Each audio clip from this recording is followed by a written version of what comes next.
Order. Item 2, estimates of the financial year 1st April 2019 to 31st March 2020, first allotted day, Committee of Supply.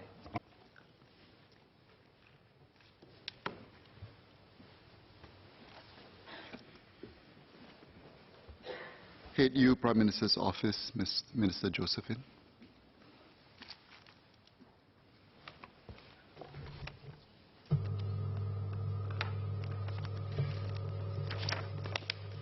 Mr. Chairman, I thank the members who have spoken. Their views and suggestions are well appreciated. In my response, I will provide an update of our population strategies and measures to support marriage and parenthood.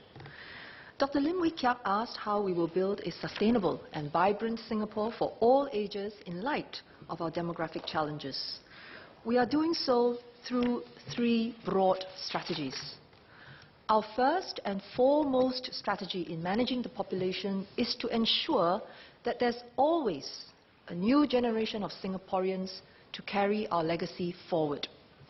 We want Singapore to be a great place for families, where young couples sense the strong support for marriage and parenthood from society and the state. How are we doing on this front? In addressing this question, it is useful to take a step back. When we consider developments over longer time periods, there are some reasons to be optimistic. The average number of citizen births in the last 5 years is higher than the previous 5-year periods. From 2014 to 2018, the average was 33,000 citizen births annually. From 2009 to 2013, the average was lower at 31,400 citizen births annually. If we go back an even earlier period, between 2004 and 2008, the annual average was 32,000 births. So the most recent 5-year period, we're talking about 33,000 citizen births on average annually. The 5 years before that, 31,400, and the 5 years before that, 32,000. So it is clearly higher. On top of this, many more Singaporeans are living overseas. So we welcomed about 1,500 citizen babies born overseas annually over the past 5 years. This average is also higher than that of the previous 5-year periods. From 2009 to 2013, there was an average of about 1,400 overseas citizens' births annually, and between 2004 and 2008, this average was 1,000 overseas citizen births. Recent marriage numbers have also remained high. In fact, the average number of marriages in the past 5 years was significantly higher than the past decade. Juxtaposed against these developments is another set of forces at play. Most young Singaporeans still want to marry and have children, which Mr. Vikram Nair would be glad to know. From our 2016 Marriage and Parenthood Survey, more than 8 in 10 single millennials indicated they intended to marry, and more than 9 in 10 married couples said they wanted 2 or more children. However, they are also taking longer to find the right partner and starting families later. The surge in the number of young Singaporeans entering the prime childbearing age may be followed by a surge in births, but at a later stage. We believe this explains recent drops in Singapore's total fertility rate to 1.16 in 2017 and 1.14 last year. But given the positive marriage trends, I remain hopeful that there could be an uptick in TFR when the children of the baby boomers start having babies themselves. For family to remain the bedrock of society, which Mr. Alex Yam spoke passionately about, we must actively lean against the wind to make marriage and parenthood achievable, enjoyable, and celebrated. There are still many things in Singapore that are favorable to child raising. Last year, Singapore was ranked first in the World Bank's inaugural Human Capital Index. And what that means is that as far as the World Bank is concerned, for a child born in any country that they surveyed, I think, if I remember correctly, it was 156 countries, Singapore would be where the human capital potential is most likely to be optimized. Now, the same year, an international non-governmental organization, Save the Children, also ranked Singapore as the best country for children to grow up in. The government has also progressively enhanced our marriage and parenthood package. Mr. Gan Thiam Poh and Mr. Desmond Chu asked about the progress and adequacy of our current measures. Mr. Chairman, sir, may I have your permission to distribute a table showing the key marriage and parenthood benefits that a young couple can receive today compared to 5 years ago? Yes, please. Thank you.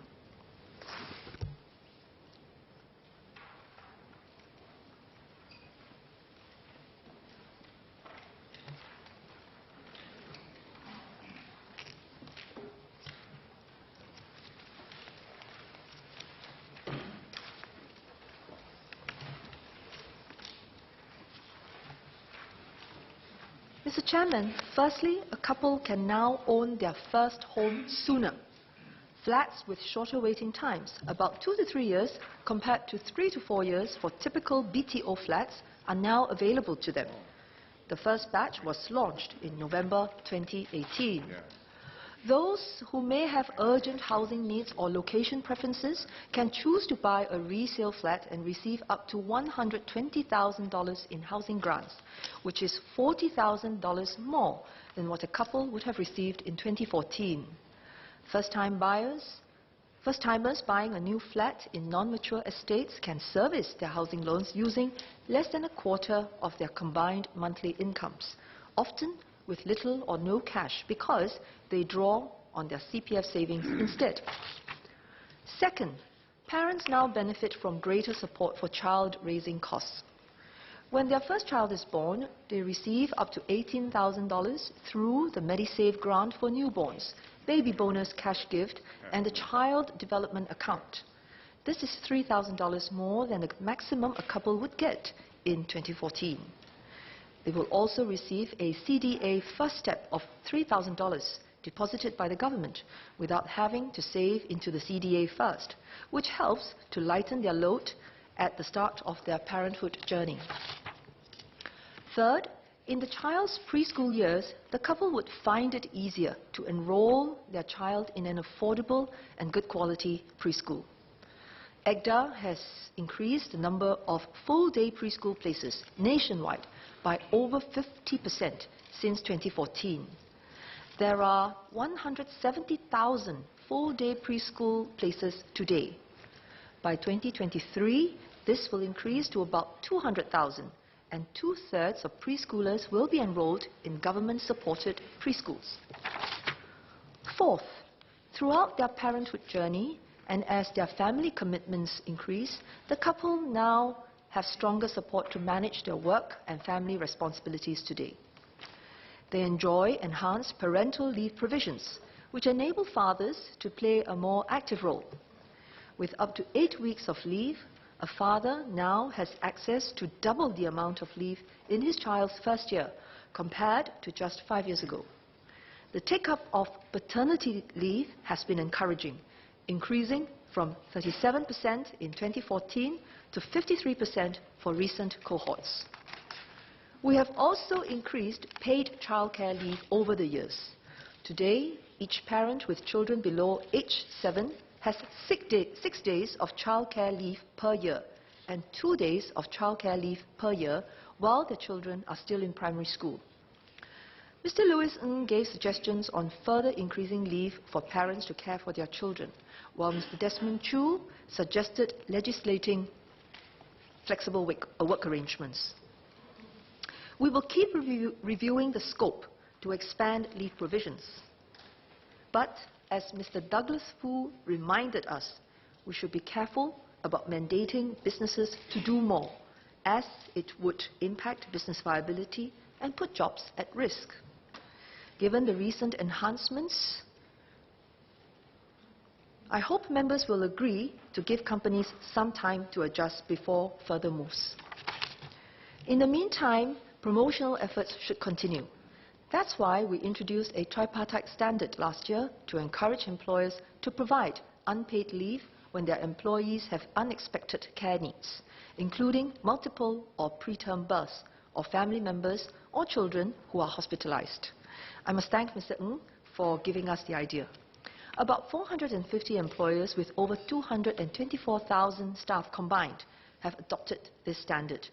This includes the public service with over 70 agencies. We will continue to encourage adoption of the standard. I should also add that parents would be more likely to benefit from flexible work arrangements today. We introduced the tripartite standard on flexible work arrangements in October 2017 and also launched the Enhanced Work-Life Grant last July to better support the adoption of flexible work arrangements. The grant has received more than 340 applications in just 5 months. More workplaces are now supportive of flexible work arrangements. Around 53% of employers now offer at least one form of flexible work arrangement. This could be flexi-place, flexi-time, flexi-load. And this is up from 47% in 2014. This is, in fact, a significant turning point I have been waiting for. The tide is shifting, and I'm hopeful flexible work arrangements will become much more commonplace henceforth. Nevertheless, I am aware that young Singaporeans still have concerns, which Mr. Desmond Chu also raised. Parents have raised concerns about financial costs, such as preschool fees.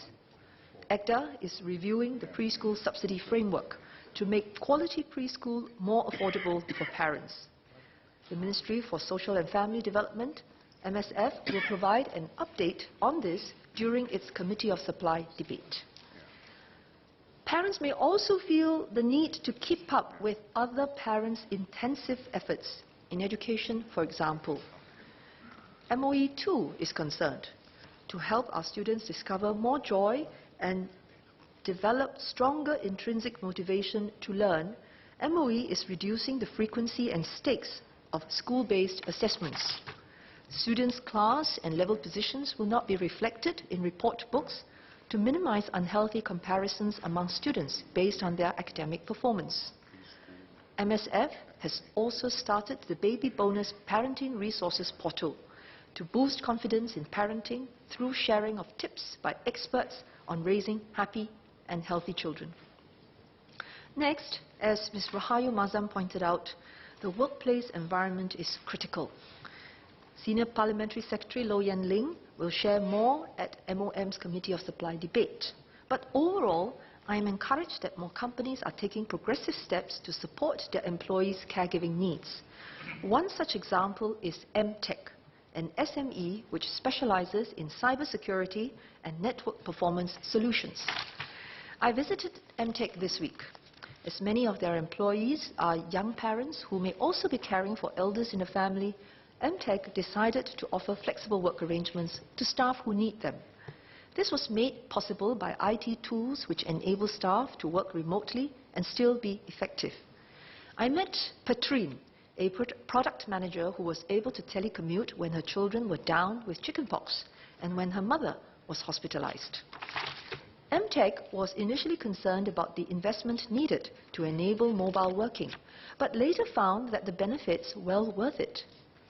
For example, it is better able to attract and retain employees who are productive and committed to their work, such as Patrine, who has been with MTech for 11 years. Beyond workplace flexibility, there are deeper issues of workplace culture. Some Singaporeans indeed work very long hours, leaving little time for dating or family life. Having few hours to rest and recharge not only affects employees' health and well-being, but also the time that they have with their loved ones. As the nature of work evolves, there is value for organizations to adopt new ways of working that achieve good business outcomes while giving staff enough downtime to recharge. MTech employees, for example, may get off work early, whether to attend courses or to pick up their children from childcare, but they would reconnect later in the evening to complete time-sensitive tasks, such as confirming sales orders taken in other time zones, and they don't mind doing it at all because it doesn't take very long. So we hope many more employers will make the effort to promote more sustainable work practices for the sake of their employees and for their own business viability in the longer run. Finally, with the trend of later marriages and births, the government will be reviewing our assistance to couples who face difficulties conceiving and who wish to undergo assisted reproduction technology treatments. Members including Mr. Ong Teng Koon, Mr. Satyandi Supaat and Mr. Vikram Nair have given suggestions on further measures to strengthen support for marriage and parenthood. I agree we can do more. However, porting over practices in other countries wholesale may not yield the desired results. South Korea, for example, poured much resources to emulate the Nordic countries. But its TFR has not improved and fell to 0.98 last year. I think for Korea, this is the lowest they have on record. Our efforts over the last 5 years are significant, even if they may take more time to bear fruit. We also need deeper changes of mindsets to reduce stresses in parenting. Ultimately, marriage and parenthood are personal decisions shaped by the values that each person holds dear. But they are also influenced in no small part by social norms, our families, employers, and the wider society. There are strong cultural and societal factors at play. Like Mr. Satyandi Supaat and Mr. Alex Yam have pointed out, no single stakeholder can fully address these on its own. In this regard, I am encouraged to see how various community stakeholders have stepped up. The Families for Life Council, for example, offers a suite of education programs at workplaces and community touchpoints. It also organizes events to encourage Singaporeans to make family life a priority. In Boon Lay constituency, a parents' support group was formed after a group of young parents met at the People's Association's Embracing Parenthood community celebrations. The group meets quarterly to share tips about child development, infant nutrition, and other parenting pointers. Such efforts, big or small, go a long way in making parenthood enjoyable and celebrated. We welcome more of them. In the coming months, NPTD will embark on a consultation process to listen to the needs and concerns of Singaporeans around forming families and how government and the community can better support their aspirations. I also appreciate the MP's suggestions. And there are many good examples. Mr. Satyandi Supaat has suggested backup care. And so I would like to invite all stakeholders to join us in co-creating and shaping policies. We will give more details about this consultation process soon. Mr. Chairman, I have taken some time to reaffirm our commitment to supporting marriage and parenthood. Our second strategy in managing the population is to maintain a careful balance in immigrant flows. At its heart, the aim of our immigration policy is to sustain a stable citizen population that keeps our economy vibrant and our society cohesive. Similar to the past few years, we granted around 22,600 Singapore citizenships in 2018, of which 1,600 were to children born overseas to Singaporean parents. With 32,700 permanent residencies granted last year, the PR population remains stable at around 520,000. As Dr. Lim Wee Kiak and Mr. Gan Thiam Poh mentioned, it is important that citizens share a strong sense of identity and belonging to Singapore. We also agree with Associate Professor Fatima Latif that it matters how we select new citizens. To this end, we conduct regular reviews of our immigration framework. We remain highly selective in granting permanent residencies and citizenships. In all cases, we consider applicants' age, family profile, economic contributions, as well as their ability to integrate, among other factors. We look for markers of rootedness and identification with Singapore's way of life, values, and norms. Family ties and length of stay provide a strong indication of this. As a result, 1 in 4 adults granted citizenship in recent years have family ties with Singaporeans. 3 in 5 have lived in Singapore for at least 10 years. And Majority of our new citizens each year are in their younger and prime working ages. We will continue to maintain a careful balance in managing immigration. Mr. Chairman, our third and equally important strategy in building a sustainable population is to enable Singaporeans to age with grace and purpose. The United Nations has described population aging as one of the defining features of our time. In Asia, Japan was the first country to age rapidly. Singapore, together with South Korea, Hong Kong and Taiwan, is not far behind. Today, our life expectancy is the third highest in the world. Fortunately, more of these years are enjoyed in good health than before. Far from being resigned to this development, our approach is to help Singaporeans enjoy productive longevity in many varied ways. It starts with being able to stay active, having opportunity to work if seniors wish to, and strengthening support for retirement adequacy. Since the 1980s, we have been putting in place measures to prepare for an aging society. The Central Provident Fund has been enhanced over the years. Besides home ownership, it now helps Singaporeans save for healthcare needs and receive payouts for life in their retirement. Beyond CPF Life, the government also introduced the Community Health Assist Scheme, Silver Support, MediShield Life, and now CareShield Life to help families take better care of their seniors. For older Singaporeans who may have less in MediSave, we provided the Pioneer and Merdeka generation packages with a focus on keeping quality health care affordable to seniors.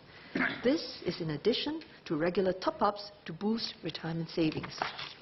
As the recent parliamentary motion on aging with purpose affirmed, we should continue to improve our policies to support the changing profile of seniors.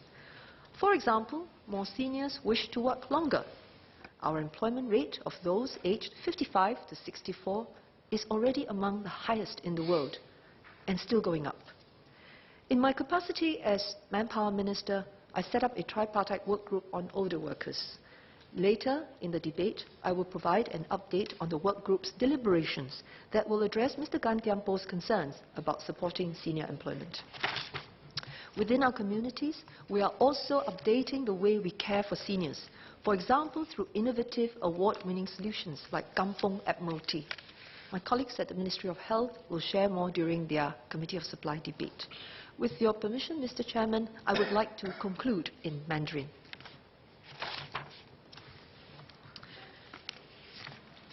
主席先生，我们将继续致力打造一个轻家庭的新加坡。我国的结婚与生育趋势在过去的5年里有一些令人鼓舞的迹象。2014至2015年，let me say that again， 2014至2018年，每年平均有33000的公民宝宝诞生，这比过去5年的平均数来得高。2009年至2013年，我国每一年的平均公民新生儿总数是31400个，而2004到2008年之间则是32000个。结婚总数也有上升的趋势。为了鼓励国人早日成家、开枝散叶，政府也在近几年显著地强化了一系列的轻家庭措施，比如在住房、育儿费用、托儿服务以及职场上等方面给予年轻夫妇更多的支援。相较于5年前，现在的年轻夫妇能得到更多的支援。与此同时，我们也必须动员民间的力量，鼓励社区组织自动自发，一起打造一个轻家庭的新加坡。